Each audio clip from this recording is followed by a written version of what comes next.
Hello, my newest friends. My name is Metro, and today we are going to do a quick, more of a summary than a review, but definitely a review as well of Pokemon Revolution, alright? A new MMO style Pokemon game that has recently launched as of Friday, a couple days ago, man, August like 14th or something like that. I'm pretty excited about it, alright? I played a lot of it so far. I do love the concept of a Pokemon MMO as well. And as you know, there are definitely some competitors out there, okay? So we'll talk a little bit about why this one is even more interesting, maybe less interesting, etc. And some of the features as well, like, let's grade it as an actual Pokemon game because it is that first and foremost, isn't it? So, as you know, probably I have a list of things. They'll be in the description. We'll go through them one by one, and hopefully this won't be too long, okay? First thing I like to discuss here is Pokemon list and availability. All right, so they claim the game is obviously still in a beta state. All right, so it's not all finished. I think they have 2.5 regions. They have like Sevi Islands in as well in the first two regions. We'll talk about that in a bit. But the Pokemon list is quite complete. In fact, even in the first region, you can get some Pokemon from later generations. So it does seem like there will be an effort made to get all Pokemon into the game. If that's the case, then very good, very good. Next up is music. I haven't really discovered many areas of music that seem to be unique. This is my inexperience talking, though, as I'm not somebody who really pays too much attention to what music is. What I hear people say, like, oh, I love Gen 4 music. Well, I'm not really too well versed in that, so if you guys know more on this topic, let me know. But yeah, I would say the music has not changed. Okay, and now sprites and tiles. This is easily the biggest topic for this game. All right, as you know, in terms of comparing a lot of the Pokemon MMO out there, like the other competitors this game has, they literally just rip right from the ROM. They have not done basically any custom tiles and very few custom sprites. But this game has done it all from scratch, all right? Obviously, it resembles the region. It's not like crazy 3D graphics from the Crisis engine or something, but it is definitely, a very nice and refreshing look. And in my opinion, it's my favorite part of the entire game. I love seeing, playing through this familiar world in a brand new look to it, okay? And yeah, some of the only downside of this is that when you battle the Pokemon, they're very small. I don't know what the technical limitation is there. I think they probably just took the sprites right from the games and they can't upscale them or something. So hopefully over time they'll find somebody to sprite them, uniquely sprite them for them. Maybe even change them a little bit to be a little bit cooler. Next up is difficulty. Okay, difficulty of this game I would say is quite low. Basically, it's like $5 to become a member. We could talk about that another time as well, but either way, that's not really part of it. But when you become a member, you get 50% more experience gained from all sources, and then there's another in-game transaction for another 25%, so it can additively stack to 75%. And that really trivializes the difficulty of the game, but I think it's healthy because it's going to be a very long game. It does appear once it's all finished, so I would say it's a medium just because of the length. Yeah, it's good. It's definitely not a bad thing to have in an MMO. But I would say a veteran player who is willing to grind and willing to worry about EVs and all that, they're gonna really overpower most things. I think a lot of the focuses would be on PvP in that case, though. Now, grinding and leveling options, I would say this is a very bad aspect of this game. Like I said, you get so much experience from anything that gives experience, but it really gets exponentiated by the trainers. The trainers seem to give crazy amounts of experience. For example, like battle a trainer with a high-level Pokemon, send mine out, and he'll gain like 2 full levels from all these experience bonuses.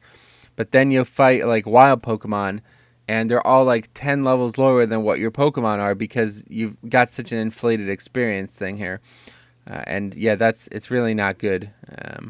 I don't know. I don't really like it. Makes grinding outside of trainer battles next to impossible unless you're just looking for EVs. So I would say that's very poorly handled.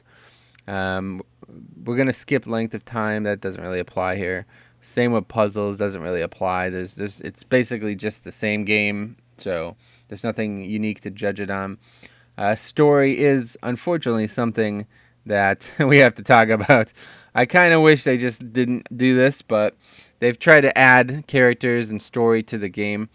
And no offense, but you can tell it's their first attempt at this. They got somebody who's fancies himself quite the linguist, which is acceptable, but I just don't really see it like some of like the dialogue from the both the player character and the added like intellectual characters are, it's quite over the top, I would say. So much so that like if I was not a native speaker, that would probably turn me off. There'd be so many, like, it's Pokemon, you know what I mean? You don't expect that kind of. You don't need the thesaurus open when you're playing Pokemon. But in general, I'd say they're really thin and lame characters. So I'm not really satisfied with that. Replayability obviously does not apply here, so we're just gonna skip. You can't replay an MMO, I don't think. I'm not really sure how you would if you could, but same with convincing evil team. That's already part of the discussion from previous games. Now, trainer random battle density. That's a topic I do want to touch on real quick. The trainers, actually, it seems like he's added a lot of trainers, or they've added a lot of trainers, which is, like I said, really good for training. But then the random battle density is like irrelevant. Like, you could literally just not even do random battles after a certain point because they're, for example, I'm at Sabrina, and like all the Pokemon surrounding her, the ones in the wild grasses, like that town's right in the dead center. There's 4 routes surrounding it. Well, all 4 of them are like mid-20s, and I'm trying to get up to 40, so it's just like I can't even do it. It's going to take all fucking day. This is a big deal in my opinion, and it's really not satisfying. Player's character on the impact, once again, the same as the regular game, so we're not talking about that. Capacity for basic cheating, also not something we're going to talk about. This is an MMO. All right, you should not be cheating in an MMO world. Typically, I would totally be behind cheating in offline games, but no. You don't do this. This is very bad. Convenience and world travel. I haven't seen it. I've heard a lot of people talk about different ways to travel throughout the world, but one big way is that you can get a mount. All right, I feel like this is a really good investment. You have to buy it with some cash. All right, it's $5 to get 100 coins, and then a mount, I believe, is 50 coins. Which is a great deal. Like for $2, $2.50, you get a mount. It's basically the speed of a bike, so you can get a bike right out of the gate as soon as you start the game, and it's really really convenient. It makes things a lot easier. Unfortunately, some places don't apply to this, like Mount Moon and all that. You can't ride a bike. Well, maybe you could ride a bike in there, but you can't ride the mount in there. I'm not even sure. I've actually gone in Mount Moon after I've had the bike, but anyway, yeah. So besides that, I would say. Yeah, I don't know. I don't know if there's other ways to travel. I did see a train station that would take you between Goldenrod and Sapphire, whatever. Where Sabrina is, I can't remember. Saffron. Yeah, so I don't know. I don't know how connected the worlds are going to be. I haven't gotten to that point yet. The game is still in beta, etc. But I would say it's definitely striving for a world where it should be interconnected. So travel will be a premium. Now, innovations, like I said, it's an MMO, so it's a bit different than most innovations we talk about. But their biggest are certainly the graphics, the GUI, etc. In fact, I really do like the UI. I would say the UI is one of the coolest parts of the game. Like, for example, you could actually like interact with your Pokemon, like your team and all their stats while you're in battle. It's just much easier. Like it feels like this is how Pokemon's always meant to be. And I don't really know what other Pokemon MMOs out there have these types of like intense custom UIs, but I really do like it. It's the fact that you could use the mouse as well. That's something to talk about for sure. Like W, A, S, and D are the controls, so you just use the mouse to move, to like interact, and W, A, S, and D to move, which I think is great. I think that's one of the best parts of playing these games. Like, I don't know. And you could also use the controller, but don't forget, you have to use the mouse pretty much. You could use the space bar to like hard interact, but if there's ever options, they're either related to number keys or the mouse's click. So there is, I've made a tutorial on how to use joy to key to bind all the controller binds. But as of right now, the controller, like, they have defined bindings for controllers in the game for game pads, but they do not seem to work. Perhaps it's just the Xbox 360 controller I have.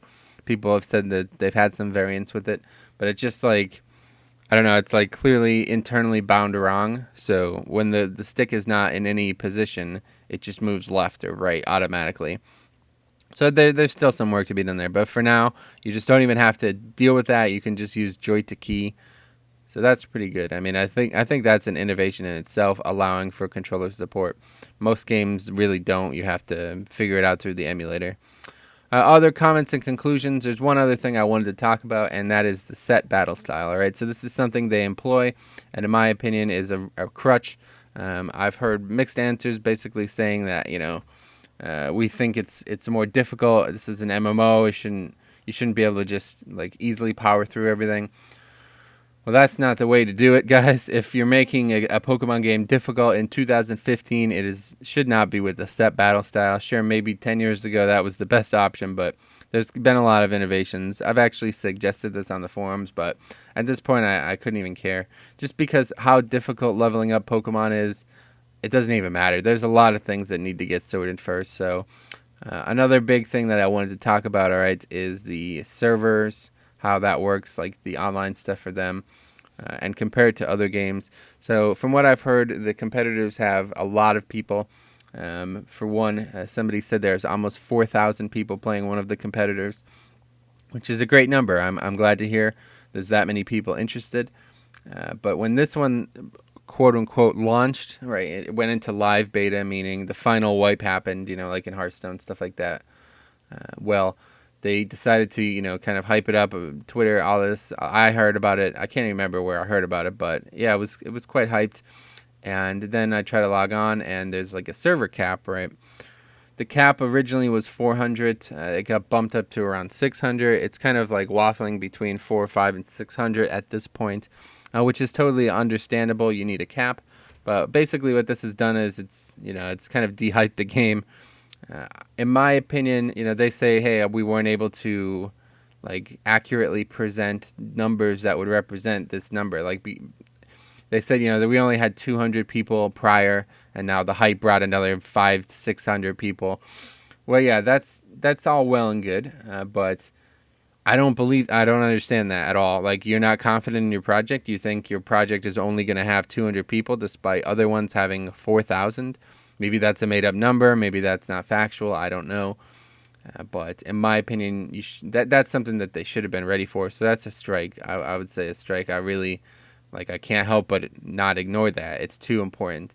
And then the other big issue with their servers currently now, hopefully these two issues are resolved even by the time this video is posted. They've been working hard over the last few days to ensure it becomes the release it's meant to be.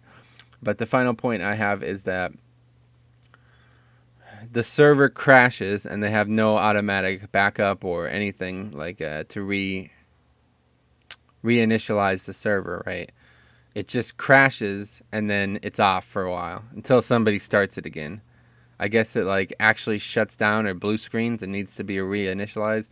I don't know how this works, but I've played private servers of like WoW and stuff in the past, and crashes are common. All right, so I'm not saying that's a bad thing.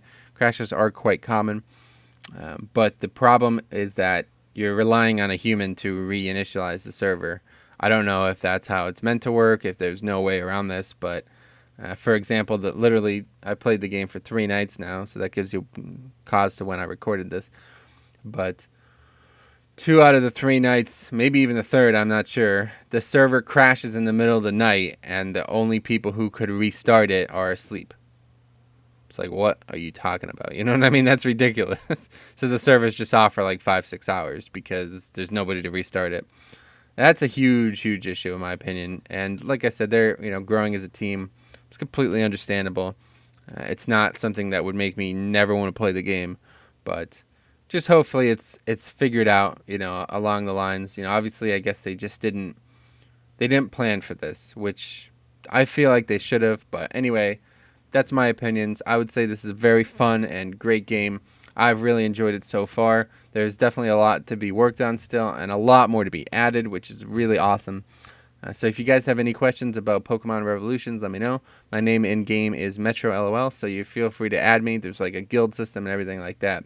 I guess that should have been added to the innovations, but yeah, it's actually a really, really stable, solid experience once everything is working. So hopefully that's getting closer and closer to becoming the way it is. Thanks for watching, guys. See you guys in the next one.